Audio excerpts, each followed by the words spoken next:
Au cours du XVIIIe siècle, les prémices de la vente en primeur à Bordeaux sont établies sous l'impulsion des négociants qui se rendent dans les châteaux pour évaluer la qualité des raisins après la vendange.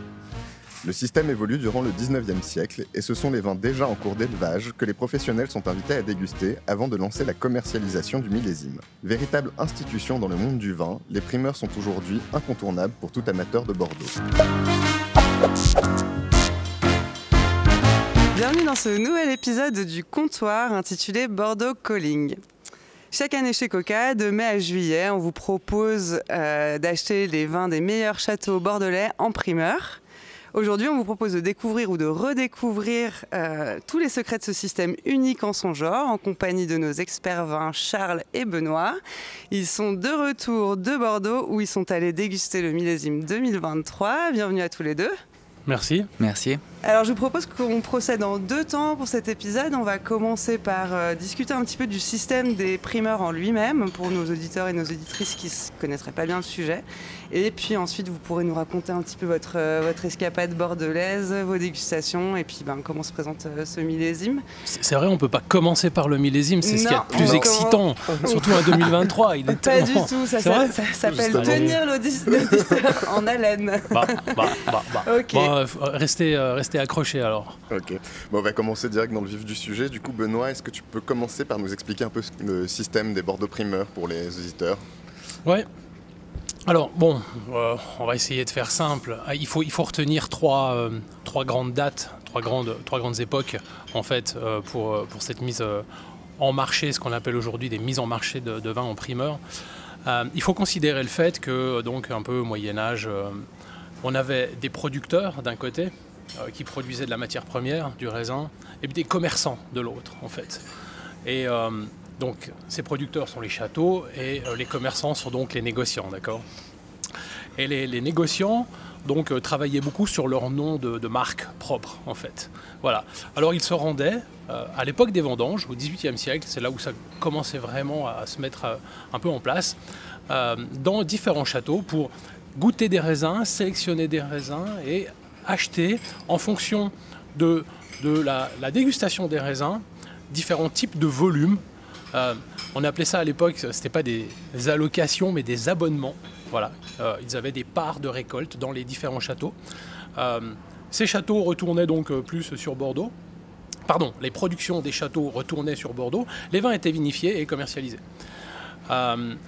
Petit à petit, donc le négoce montant en puissance à Bordeaux, les châteaux s'aperçoivent évidemment qu'il y a beaucoup de business qui est pris par ces négociants et décident, on retient donc une deuxième date qui serait plutôt maintenant, on fait un grand bond dans l'histoire, on arrive plutôt en 1970, il y a une crise en France en 1970 et puis les châteaux, donc face à cette crise et des négociants qui achètent moins de raisins, décident de reprendre un petit peu en main les choses et de dire bon, on va vinifier et puis on va venir vous proposer des vins, venez chez nous déguster des vins.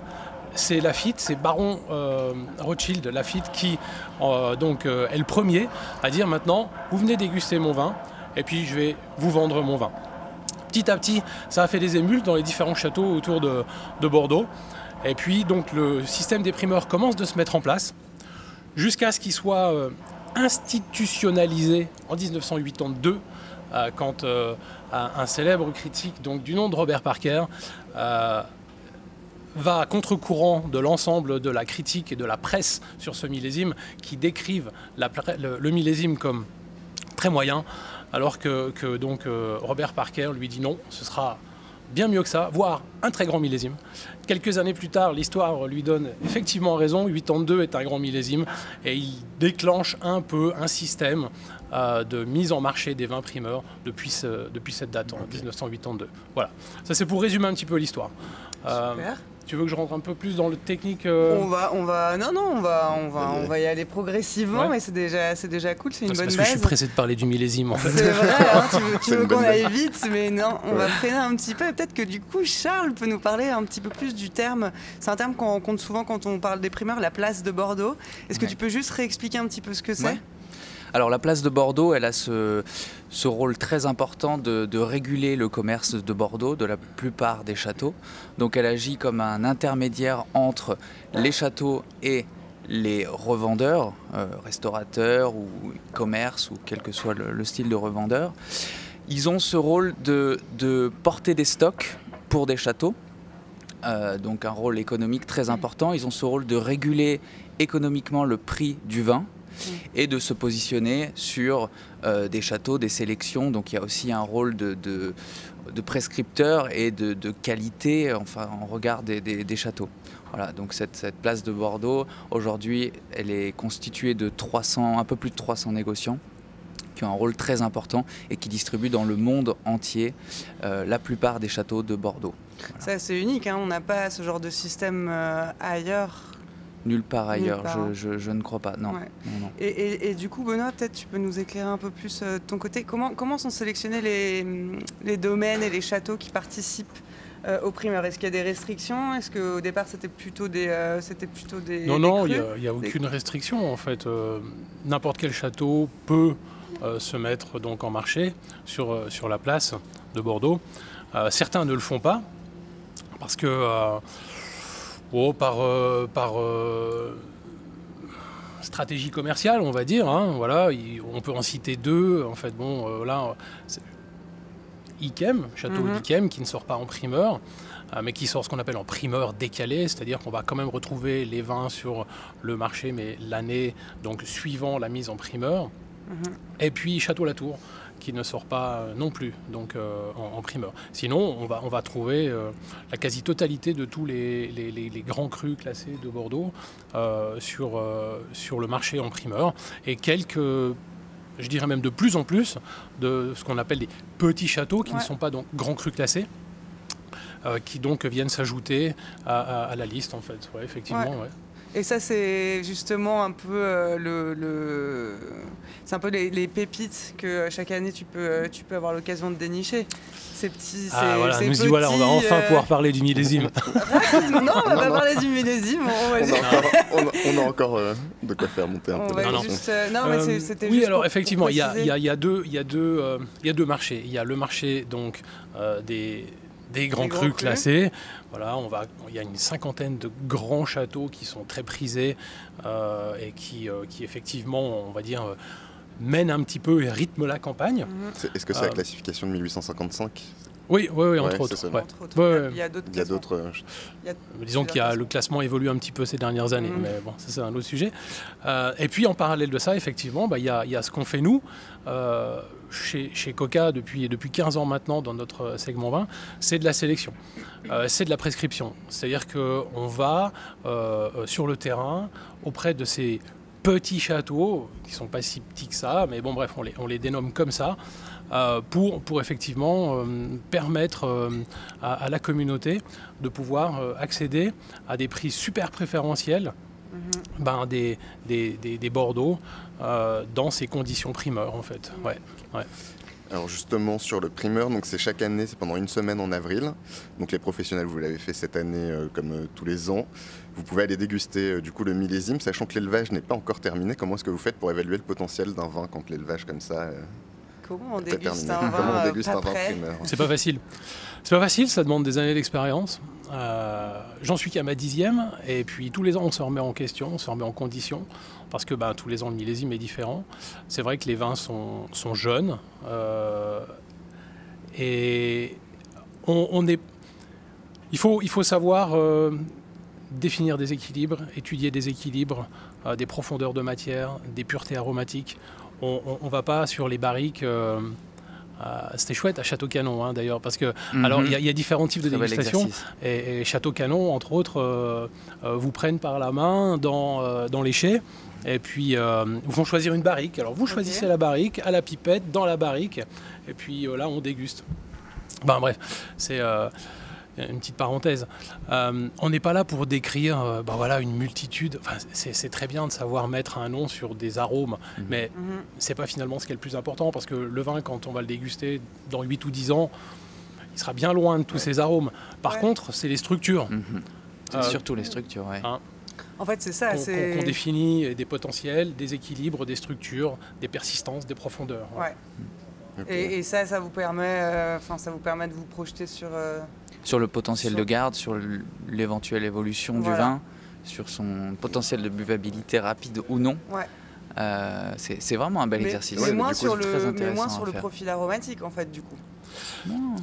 Alors, le profil aromatique, en fait, c'est un indice. Ouais. C'est-à-dire qu'on va définir d'une pureté, on va définir de type de saveur, de finesse ou de grossièreté. Hein. Mais l'idée, le but de l'exercice, c'est pas d'aller décrire à la précision, même si beaucoup de grands dégustateurs s'amusent à le faire. C'est très bien, hein, je respecte, j'apprécie. Personnellement, c'est pas là où je vais. C'est pas ce que je cherche en fait, hein, dans l'étude de la dégustation d'un vin primeur en fait. Okay. Du coup, on l'a dit, vous revenez tout juste de Bordeaux. Est-ce que vous arrivez à nous dire un mot sur vos dégustations et comment se présentent les vins de ce millésime? Je crois que quelqu'un ici a envie de parler de ce millésime, mais je sais pas trop. Tu commences. Ouais, alors avec plaisir. Non. 2023, donc le millésime que l'on va donc présenter pendant cette campagne primeur, nous dit une chose, nous dit que en fait, Bordeaux devient fascinant.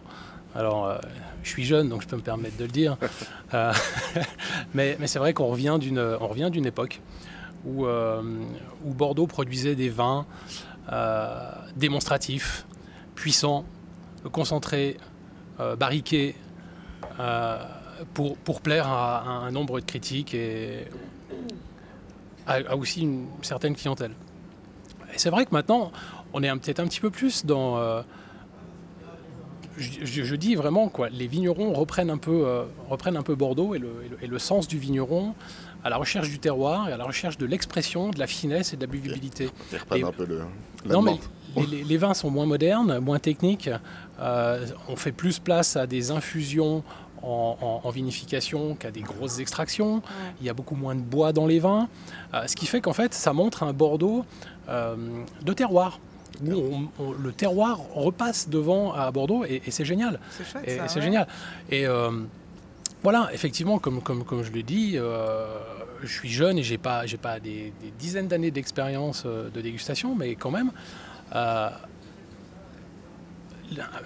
un presque nouveau style est en train de s'affirmer à Bordeaux. Et c'est vraiment chouette. Ça, c'est pour marquer un peu le grand millésime. C'est le tournant du millésime. Mais en soi, le millésime en soi, si on veut en parler concrètement, c'est un millésime qu'il ne faudra pas laisser passer.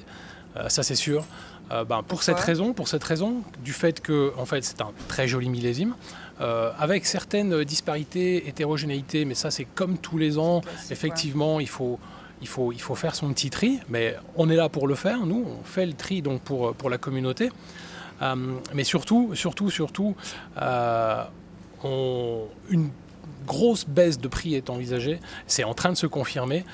Donc, on devrait retourner sur des niveaux de prix de 2019, ce qui ferait du moins 25, moins 30% versus 2022. Ce qui veut dire que, au vu du profil des vins, de la qualité, il faudra en profiter, c'est sûr. Il faudra vraiment clairement en profiter. Ouais. Soyez au taquet. J'avais juste une question, du coup, quand tu disais que les vignerons reprenaient la main sur les vins, est-ce que ça crée plus de diversité du coup dans les profils aromatiques de Bordeaux? Alors complètement, ouais. C'est beaucoup moins standardisé. C'est ce qu'on reprochait à Bordeaux, c'est d'être un peu standardisé. Tu vois, après 10 ans d'élevage, on retrouvait la boîte à cigares, on retrouvait la truffe. Bon bref, c'est vrai que les vins qui sont en train de se construire depuis le millésime 2021, l'avenir nous le dira, mais on sera quand même sur des vins qui seront plus définis dans la précision du fruit et de sa finesse en fait. Okay. Ouais. Et surtout avec des jeunesses plus accessibles. Et c'est un petit peu aussi le but, c'est de donner des fenêtres de dégustation plus larges en fait. C'est top ça. Il parlait d'extraction. L'extraction, elle apporte au vin. Donc c'est un procédé, on ne va pas rentrer dans le technique, mais de la vinification qui cherche à aller chercher des tanins, la structure. Et aujourd'hui, cette tendance à Bordeaux de limiter l'extraction permet d'avoir des très jolis vins accessibles beaucoup plus tôt par rapport au style un peu plus old school des décennies précédentes. Mais c'est sûr, parce que les conditions climatiques évoluant, voilà, donc on est tous bien conscients que ça se réchauffe. Mais parfois, c'est quand même au service du raisin. Et on est en train de découvrir des nouveaux climats, des nouveaux profils qui font qu'effectivement, beaucoup d'intérêt dans les années à venir sur Bordeaux, dans d'autres régions, hein, mais bon, là, on parle de Bordeaux, et à suivre de très près. Ouais. Mais à ce propos, peut-être Charles, tu peux nous en dire un petit peu plus sur les conditions climatiques de 2023 ? Oui. Comment est-ce que ça impacte les vins aussi et ce millésime ? Alors, conditions climatiques, début de saison assez humide, donc beaucoup de haute pluviométrie, une pression des maladies assez élevée, donc beaucoup de travail à la vigne pour nos vignerons bordelais. Période un peu difficile, puis un été chaud, marqué. Certains parlent même d'un été plus chaud que 2022, en fonction des zones. Et on termine sur un fin août quasi caniculaire, donc à savoir que la canicule bloque les maturités du raisin, donc c'est vraiment quelque chose à prendre à faire. Il faut faire très attention à ça. Mais une période de vendange, donc à partir de fin août, début septembre, qui se présente très bien. Sans forte pluie, donc une période de vendange qui peut s'étaler en fonction de la juste maturité du raisin. Donc là, les bons vignerons se sont différenciés sur ces dates de vendange, sur ce choix de vendange qui est primordial. Et on retrouve un millésime finalement qui est un beau millésime dans son état climatique. Voilà, c'est un petit peu ce qu'on retrouve. Au niveau des maturités des fruits, bien sûr, on a eu certains coup de cœur davantage sur le Cabernet Sauvignon, les Cabernet Sauvignon et Cabernet Franc, qui nous ont séduits par leur maturité. Donc c'est toujours difficile comme exercice après quelques mois d'avoir une idée définitive du profil de maturité des raisins, mais on s'y retrouve, voilà, et une rive droite où il y a des merlots qui ont un poil moins de maturité pour certains, mais d'autres ont su adapter leur viticulture et ont su adapter leur date de vendange pour notre plaisir. Hein. Clairement, on a eu aussi de belles émotions en rive droite. Voilà. Trop bien.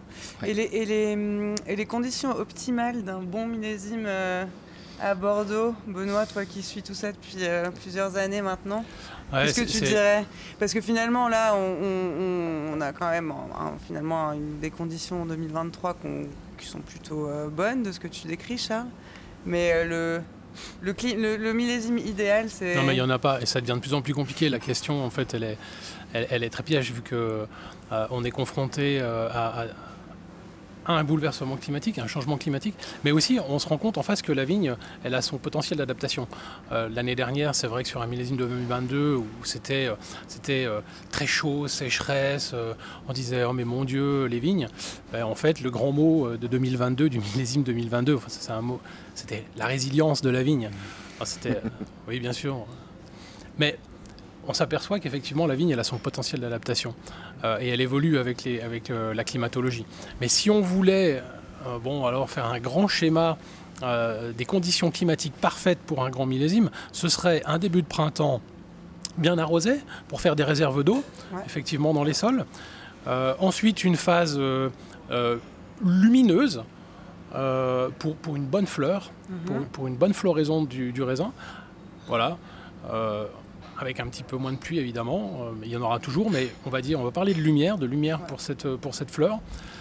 Et puis ensuite, un été aussi quand même ensoleillé et tempéré pour une bonne maturité. Et puis quelques pluies quand même, ça fait du bien une semaine avant les vendanges, 10 jours avant les vendanges, s'il y a eu un petit coup de chaud comme ça retend les raisins. Mais après voilà, c'est de la grande théorie et puis en fonction des terroirs, parce que certains ont plus de potentiel à retenir l'eau que d'autres, et puis aussi en fonction de l'âge des vignes, du vigneron, tout ça peut varier. Hein, Trop bien. Et du coup, Bordeaux est aussi connu pour des grands liquoreux.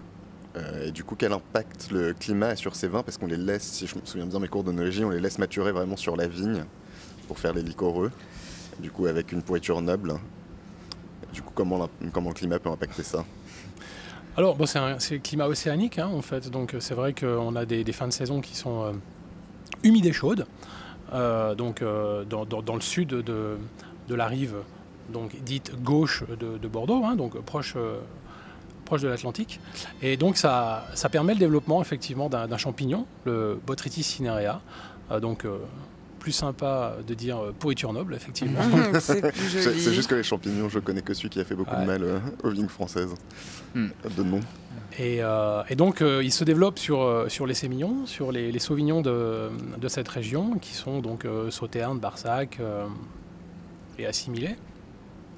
Et puis, donc, ça permet en fait de décomposer. Donc, le champignon, lui, va, pour dire simple, un peu retirer l'eau en fait des baies, hein, d'accord, les sécher et puis les concentrer. Donc, le sucre va se concentrer dans la baie. Et les acidités vont se concentrer.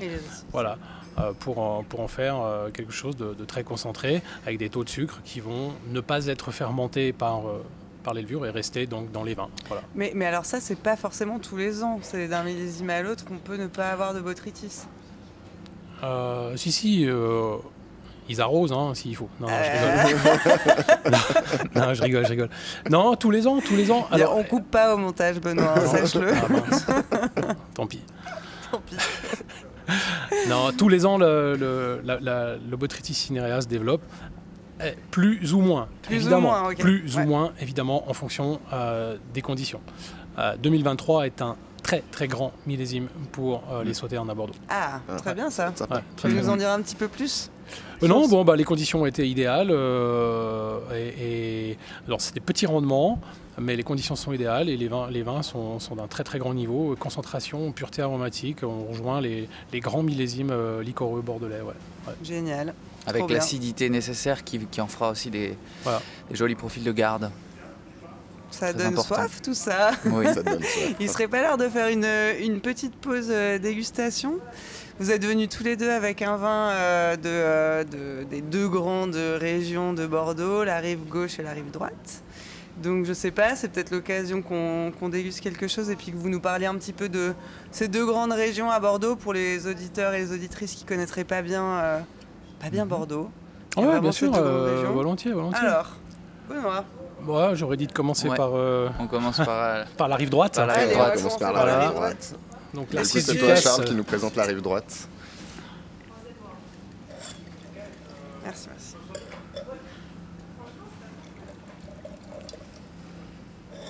Du coup, qu'est-ce que tu as choisi? Donc là, on n'est pas sur le millésime 2023, bien évidemment. On n'est pas sur le millésime 2023.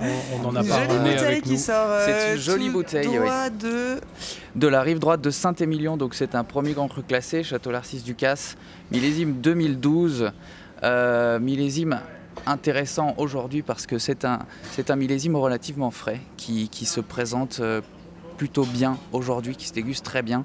La critique est... Voilà, en primeur de ce millésime, la critique n'était pas forcément ce qu'il y avait de plus dithyrambique. Voilà. Mais aujourd'hui, les vins se montrent très très bien, effectivement. Ils ont gardé des bonnes intensités de fruits. Ouais. Ça se goûte normalement très bien. Ça se goûte très bien. Donc dominant de Merlot, évidemment, c'est la rive droite donc, de Saint-Émilion sur les beaux calcaires de la région de Saint-Émilion. Et on a un vin qui a un gros pourcentage en tout cas de Cabernet Franc, puisque c'est simple, c'est 83% de Merlot et le reste de Cabernet Franc, ce qui est assez intéressant. Donc c'est quand même très représentatif de la rive droite dans le sens où effectivement le Merlot domine. Pour décrire un petit peu ce que tu nous avais demandé de faire, les deux régions, donc on parle de la rive droite et de la rive gauche, donc qui sont positionnés à droite et à gauche en fait de la Gironde. Donc à droite, on va retrouver tout ce qui est Pomerol, Saint-Émilion et assimilés, donc tous les satellites, et Côte de Castillon, donc qui sont dominés dans les assemblages par du Merlot. Ouais. Voilà. Un Merlot qui est réputé pour son expression aromatique, son amplitude aussi, aromatique, son crémeux sur Pomerol.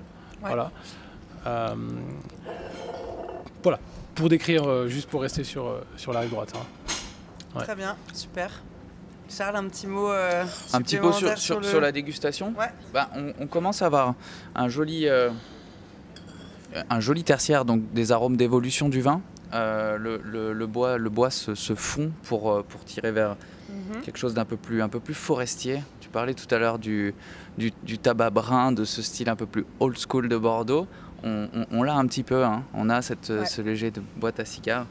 Et en bouche, je disais que le millésime était connu pas forcément pour son ensoleillement, mais en fait en bouche on a un bel alcool, une belle structure bien équilibrée, et c'est un vin qui est très plaisant aujourd'hui, hein, avec une allonge, quelque chose de très gastronomique. C'est vrai que pour commencer à l'heure qu'il est, peut-être un peu trop complexe, mais c'est un beau canon.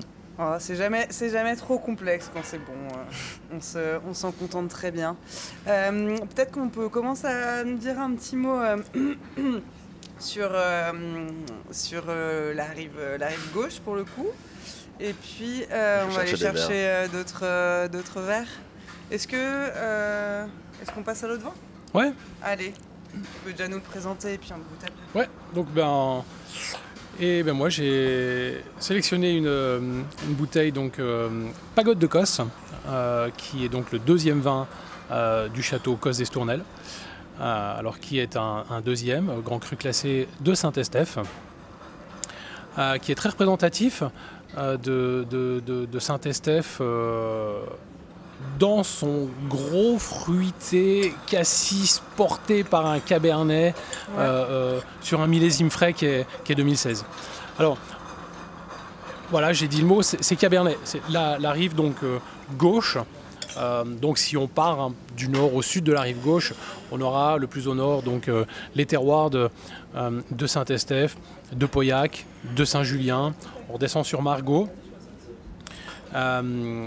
Ce sont donc des terroirs qui sont dominés par l'encépagement Cabernet Sauvignon. On retrouve également des merlots, un petit peu de petits verres d'eau aussi. Voilà. Même un peu de Malbec. C'est un peu ce qui oppose... Tiens, je peux te servir. Oui, si on veut opposer, c'est rive gauche, donc le Cabernet Sauvignon, rive droite, le Merlot. Et les Cabernet Sauvignon qui donnent des grosses intensités fruitées, mais aussi beaucoup de finesse surtout dans les vins, et des structures de tanins qui sont quand même très différentes de ce qu'un Merlot peut apporter en fait. Voilà. Alors, plus de fougue, plus d'énergie sur des Cabernet Sauvignon que sur des Merlots. Ouais. Ok. Ouais. Est-ce que tu veux le goûter? Ah oui. Et le choix du millésime 2016, millésime de cœur. Oui, je sais pas, de cœur, pourquoi? Pour moi, c'est un millésime que j'aime bien. Ah oui, ok. Voilà, je suis content que tu aies choisi ce millésime. Et rive gauche, on retrouve aussi c'est un très grand millésime, et surtout ce sont des vins qui sont donc concentrés et frais. Voilà, ça c'est très important. Donc voilà, c'est un nez de cassis quand même assez prononcé, avec ça reste des vins Pagode dans son identité de deuxième château, qui reste des vins qui sont faits sur la buvabilité, sur le côté très accessible du fruit et du terroir en fait. C'est pas des Saint-Estèphe qui sont très massifs. Et dense en fait. Voilà. Et vous, est-ce que ça vous plaît? Moi ça me plaît, j'aime beaucoup. J'aime bien aussi le choix de millésimes un petit peu différents, mais c'est clair que c'est des styles, c'est quand même des styles de vin différents. Voilà. Très différents. Et c'est intéressant parce que je pense que beaucoup de consommateurs, beaucoup d'amateurs de vin peuvent se retrouver déjà juste sur cette région-là de Bordeaux, quoi. Et c'est chouette. Et pourtant, souvent, on résume Bordeaux à Bordeaux. Voilà, c'est qu'est-ce que tu bois du Bordeaux? Et en fait, non, il y a quand même beaucoup plus de diversité que ce qu'on veut bien. Oui, complètement, bien sûr. Il faut s'y intéresser un petit peu. Alors, tu as parlé des liquoreux, mais il ne faut pas oublier les blancs, le Pessac-Léognan, par exemple, qui sont de très grands blancs à Bordeaux aussi. Hein. Trop bien. Et qu'on a très bien goûté cette année aussi. Ouais, qui sont très bien. Les blancs sont réussis en 2023. Ouais. Magnifique. Du coup, Benoît, est-ce que tu peux nous raconter un peu comment l'aventure primeur elle a commencé avec Coca et comment ça a changé ta manière de travailler avec Bordeaux? Si ça a changé, ta manière de travailler avec Bordeaux. Ça l'a fait évoluer. C'est inévitable, évidemment. C'est notre 9e campagne. Le premier millésime que l'on a présenté était 2014 sur Coca. On avait fait un petit test comme ça pour voir un petit peu si la communauté s'intéressait au travail des primeurs. C'était très successful, voilà. Donc on a réédité par la suite et développé cette activité. Alors ça se construit en fait, une activité primeur, parce que donc on a parlé des négociants, de la relation que les négociants ont avec les châteaux. Et je vous parlais tout à l'heure d'abonnement, d'allocation.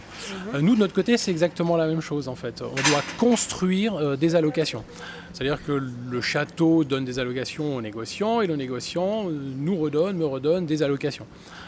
Et en fonction de ça, donc, on doit construire année après année, avec différents négociants également, des allocations qui se renouvellent et qui s'amplifient pour arriver à construire un capital, en fait, si on veut bien, d'allocation à la communauté, voilà, que l'on développe donc en parallèle de manière croissante avec la demande en fait, du marché. C'est très hiérarchisé, très bien organisé et encadré en fait, ce système d'allocation. En fait, voilà. Tout doit se construire. Ouais. Demain, c'est difficile de se lancer dans une campagne sans avoir eu, en tout cas, de bonnes relations et des allocations avec des négociants en fait. Okay. Ouais. Oui, il faut vraiment créer la relation et son... Alors, à un moment, il faut commencer, on est d'accord. Mais certains millésimes sont plus favorables pour commencer que d'autres qui sont très prisés. Donc, effectivement, en 2014, à cette époque-là, il y avait quand même pas mal de place. On pouvait commencer de bonnes allocations. Et puis après, voilà, petit à petit, au fil des années, ça se développe et ça se construit. Ouais. Du coup, quand on achète les Bordeaux en primeur, il se passe 2 ans avant qu'on les reçoive. Qu'est-ce qui se passe pendant ces 2 ans? Ah ben, il se passe rien. Pour les vins. Pour les vins. Nous, on attend. Alors les vins sont en cours d'élevage. Alors c'est-à-dire que là, on vient de les déguster. Ils ont terminé ce qu'on appelle les fermentations malolactiques, qui est donc la 2e fermentation qui transforme un acide en un autre. Hein. Et le reste de tout ça, c'est de l'élevage, c'est de l'affinage. Les vins sont donc dans des barriques, dans des amphores, dans différents contenants. Et donc s'affinent sur lit. Hein, donc voilà, c'est cette matière du vin. Avant d'être mis en bouteille, c'est un processus qui est nécessaire. Pour les vins aussi continuent de se nourrir. Hein, un petit peu du bois, beaucoup d'élis. Il se part aussi d'une micro-oxygénation à travers donc, le bois ou la pierre. Et puis cette micro-oxygénation, elle a pour but aussi d'affiner le vin, de le définir dans son ensemble avant de venir le mettre sous verre. Et ça prend de 14 à 18 mois en fonction des châteaux. Okay. Voilà. C'est des durées plus longues que certaines autres régions viticoles. Plus ou moins. Ça dépend. Si tu parles de la France en soi, oui, peut-être, bien que à voir. Après, dans d'autres pays, en Toscane, c'est 36 mois. Aussi, hein. Non, c'est difficile de faire une grosse caricature sur la longueur. En fait. Ça évolue beaucoup en fait. Ouais. Cool. Trop bien. Et puis du coup, donc là nos auditeurs ils sont au courant, ils vont attendre 2 ans s'ils achètent des primeurs cette année. D'ailleurs la campagne commence le 13 mai. Le 13 mai à midi, donc soyez prêts. Quel conseil est-ce qu'on peut donner? Peut-être Charles, tu peux nous dire un petit peu à des auditeurs et des auditrices qui aimeraient se lancer dans l'achat de Bordeaux en primeur. Et qui démarrent en fait, qui connaissent pas encore, qui n'ont pas de repères. qu'est-ce que tu peux leur conseiller? Nous écouter, nous suivre. Non, mais c'est clair. Avant de faire, sans vouloir faire de la publicité, avoir un bon fournisseur, quelqu'un qui on peut avoir confiance, quelqu'un qui a construit des relations, de longues relations avec les négociants, mais aussi avec les vignerons, les châtelains, les propriétaires, et qui est capable d'avoir fait un tri. Et c'est là qu'on intervient. Le premier tri, tous les ans, les châteaux ne sont pas systématiquement renouvelés. Il y a un réel tri qui est fait, particulièrement sur ce que Benoît a présenté tout à l'heure, les petits châteaux. Ouais. Et là, il y a des super affaires à faire, sans avoir besoin de mettre un gros billet. On peut se régaler avec vraiment des choses très accessibles. Et il faut donc suivre les sorties, suivre les mises en avant, les sélections de Mr. Q-Wine avec des highlights qui sont pas que là pour faire de la publicité, mais vraiment pour mettre en avant des coups de cœur. Et c'est là, ce rôle de prescripteur de Coca primeur, il est très important. Ouais. Donc il faut faire confiance. Après, la presse est toujours, pour la plupart des châteaux présentes, c'est un deuxième indicateur. Effectivement, on a tous des critiques que l'on préfère, des styles de dégustation différentes, mais la presse est un deuxième bon indicateur. Et enfin, le prix, c'est clair. Et pour se lancer comme dans un millésime comme 2023, où les prix ont l'air d'être relativement à la baisse, c'est très intéressant. C'est un bon moment. Il y a, à mon avis, de grosses affaires à faire. Ouais. Oui, c'est le moment. 2022, l'année dernière, c'était vraiment un millésime de connaisseurs, de passionnés qui voulaient vraiment acquérir les vins à tout prix. 2022 n'a jamais été aussi cher dans l'histoire de Bordeaux. Là, avec des retours sur des bases 2019, il faut, si quelqu'un souhaite débuter une cave Bordeaux en primeur, c'est la bonne année. C'est vraiment la bonne année. Ouais. Trop bien. C'est noté. Alors Jean, tu vas commencer une cave Bordeaux? Non, j'en ai toujours de toute façon un petit peu dans mon frigo, mais c'est l'occasion d'en avoir plus. Dans mon frigo. Frigo avant. En parlant de frigo, en fait, justement, qu'est-ce qu'on fait de quoi on a besoin vraiment pour conserver ces Bordeaux? Parce que quand ils vont être livrés, ils seront plus ou moins prêts à boire, mais c'est toujours quand même plus intéressant de les garder encore quelques années, on est d'accord? Tu veux dire si l'on n'a pas de cave ou d'espace dédié? Qu'est-ce qu'on fait? Comment ça se passe? Alors c'est vrai qu'on ne parle pas de frigo, mais on parle de d'armoires à vin qui sont thermorégulées, équipées de filtres à charbon, où on contrôle l'hygrométrie, la température. Donc ça existe, des petits formats accessibles. C'est peut-être qu'il y a plus pratique quand on n'a pas d'espace enterré. Ouais.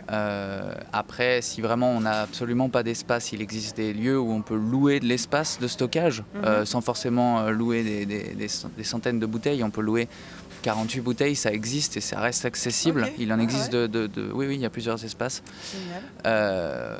Et enfin, sinon, pour des petits vins effectivement accessibles, on peut aussi les garder peut-être dans un lieu où on a une température qui ne bouge pas trop. Attention, je ne suggère pas à la prise de risque, mais de s'orienter plutôt vers des vins de semi-garde ou des vins plus accessibles. Si vraiment on n'a aucune de ces options, aucun espace de garde, voilà, il ne faut pas se freiner parce que c'est vrai qu'il y a des vins qui vont sortir de la campagne 2023 qu'on va pouvoir boire assez rapidement. Oui. Voilà, il faut aussi en profiter. Donc privilégier quand même les vins qui seront prêts plus vite, quoi. Bien lire les offres, les contenus. Les indications sont là pour vous aider dans ce cheminement. Ouais. Yes, super. Et du coup, est-ce que vous avez déjà des coups de cœur ou des pépites en tête sur ce millésime 2023? Bien sûr, plein. Non. En petit château, pour ma part, je vais peut-être plutôt aller sur ce que j'aime faire, donc c'est-à-dire dénicher ces petits châteaux, les pépites, les mettre en avant, prescripteur depuis 15 ans, donc c'est vraiment ce qui me tient à cœur. Je dirais que sur la rive droite, il ne faut pas passer à côté de petits châteaux comme les Gravières, 100% Merlot, un petit terroir de 4 hectares et demi, donc très très très bien fait. C'est vraiment des bombes de rapport qualité-prix. Ou la Mauriane aussi, de Pierre Tex, qui sur Montagne Saint-Émilion est également, mais vraiment des monuments de rapport qualité-prix. Des bouteilles que la communauté pourra acquérir on verra, mais peut-être moins de 15 francs, 15-16 francs par caisse de 6, donc vraiment extraordinaire. D'autres, Château Mango également, construit depuis très longtemps, c'est vraiment une grande réussite. en Saint-Émilion Grand Cru classé. On pourrait en citer d'autres, mais pour parler un petit peu de la rive gauche, gros coup de cœur sur un château qu'on suit depuis très longtemps qui s'appelle Lilian-la-Douille, qui justement en Saint-Estèphe présente vraiment une très belle réussite, super rapport qualité-prix, à ne pas manquer, on va le sortir en début de campagne. Et puis en resté rive gauche, on parlait de Sauternay, Bastor-la-Montagne. On le suit depuis maintenant plusieurs années et c'est le meilleur rapport qualité-prix de tout Sauternes confondu, c'est sûr. C'est très réussi, c'est magnifique. Hein. Je pourrais en citer d'autres, mais on va laisser un peu de suspense, il faut suivre les offres. Je ne sais pas si toi tu veux parler des grands châteaux. Écoute, alors sur la rive droite, gros coup de cœur pour Canon, on en a rapidement parlé tout à l'heure. C'est vrai que tous les ans maintenant, moi ça fait que quelques campagnes primeurs que je suis de près et je vois que Canon c'est quand même un tout grand à suivre vraiment et à acquérir, surtout si cette année les prix sont plus abordables. C'est le grand vin de la rive droite, à mon sens. Tu as parlé de Mango, Mango reste dans mon cœur un très joli vin. Sur la rive gauche, j'ai adoré Aubage Libéral et une super rencontre avec Claire Villard, qui est une très grande vigneronne et qui a une âme de vigneronne et un discours très intéressant avec beaucoup de réflexions agronomiques et en termes de viticulture, beaucoup de travail sur les sélections massales, etc. C'est très chouette ce qu'elle fait. Et Aubage Libéral reste un Pauillac accessible qu'il faut s'offrir. Voilà, gros coup de cœur. Et à Margaux, le coup de cœur aurait été pour Palmer. Voilà. Grand moment, on a commencé à 9h par Palmer et je peux vous dire qu'on s'en souvient malgré les centaines de vins dégustés. Palmer, ça reste un très très grand vin de la rive gauche. Centaines de vins dégustés, c'est quand même des sacrées journées. Ces dégustations primeurs. Hein. Oui, c'est une semaine bien remplie où on a passé plus de 300 échantillons au crible pour en retenir à peu près 120 sur la campagne. Voilà. Eh ben c'est chouette, en tout cas bravo à tous les deux pour toutes ces sélections et on a hâte de les découvrir. Et ces belles pépites. Mais je crois qu'en fait on va arriver gentiment à la fin du temps qui nous est imparti. Ça s'agite un petit peu derrière nous. Le service du midi va pas tarder à commencer.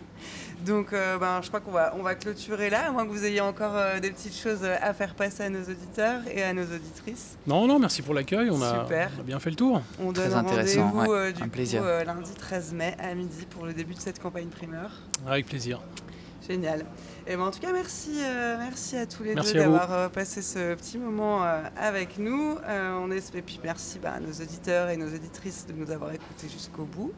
On espère que cet épisode vous aura plu. N'hésitez pas à vous abonner sur YouTube et Spotify pour nous suivre. Et puis en attendant, on vous donne rendez-vous le mois prochain pour un nouvel épisode du Comptoir. Santé et bonne app. Merci, santé.